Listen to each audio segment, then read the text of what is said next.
Bukë vetëm me 2 përbërës, kos edhe miell. Vetëm këto do kjo bukë, edhe bëhet o njerëz aq e butë, aq e mirë, mos e pyesni.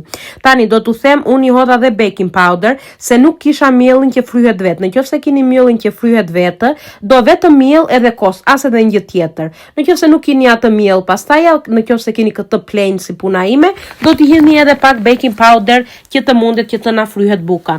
Vetëm këta 2 përbërës do, as edhe një tjetër.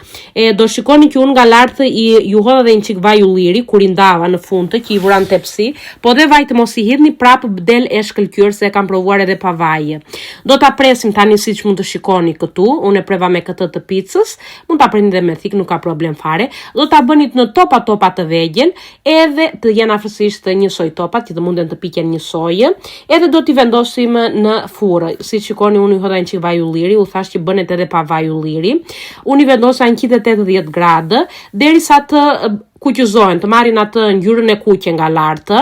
Edhe shikoni o njerëz tani sa të mira që dalin, sa të buta, qëndrojnë të buta edhe ditën tjetër, të nesërmen, se unë ja vura dhe djalit për në shkollë, edhe prapë ishte shumë e butë buka.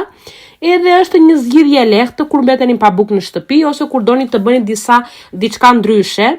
Shumë e shishme doli, më besoni, provojeni edhe më shkruani rezultatin që ose u pëlqeu. Ciao ciao.